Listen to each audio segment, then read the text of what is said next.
Magandang araw sa lahat.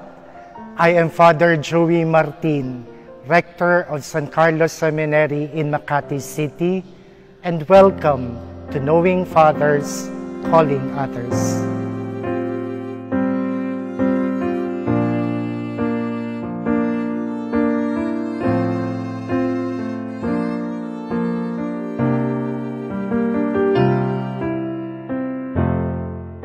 Ngayong taong ito, pinagdiriwang ko ang ika-28 taon bilang isang pari. I was ordained for the Archdiocese of Manila by His Eminence the late Jaime Cardinal Sin on June 17, 1995. Bagamat ako'y tubong Hagonoy, Bulacan, ako ay naging pari para sa Archdiocese of Manila. Nagsimula ang kwento ng aking bokasyon sa pagkaakit sa buhay ng mga banal.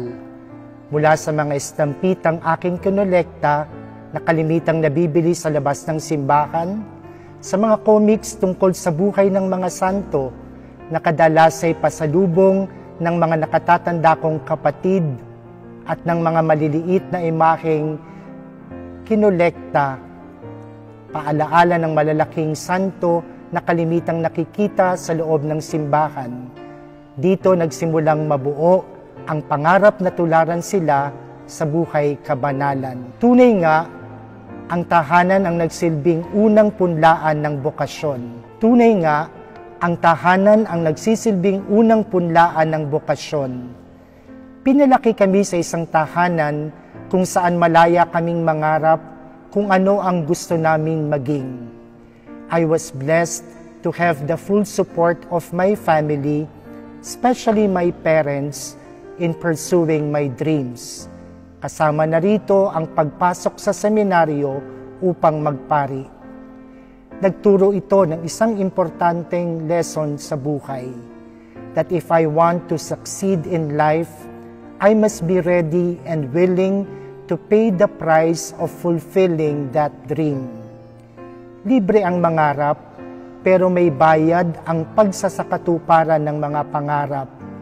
Maraming sakripisyo, makakalagang pagpili, maraming kinakailangang bitawan at iwanan kung talagang gusto nating makamit ang pangarap. Sa bawat pagpili ay may magkasabay na pag-angkin at pagtanggi, pagyakap at pagtalikod. At di ko pinagsisisihan ang mga pagpiling nagawa.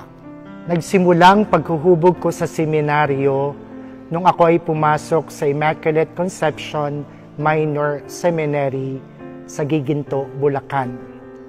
Pagkatapos ng 4 na taon, pinagpatuloy ko ang aking seminary formation sa nooy kabubukas na Immaculate Conception College Seminary.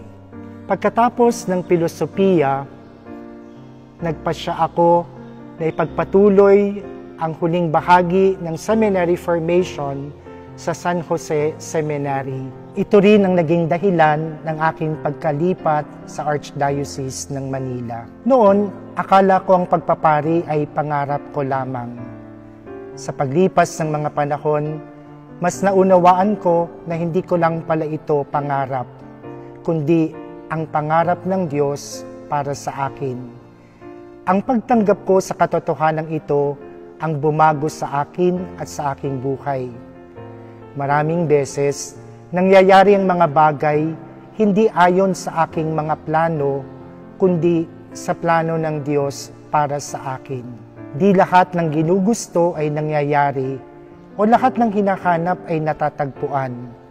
But life taught me to be thankful and happy for what we have.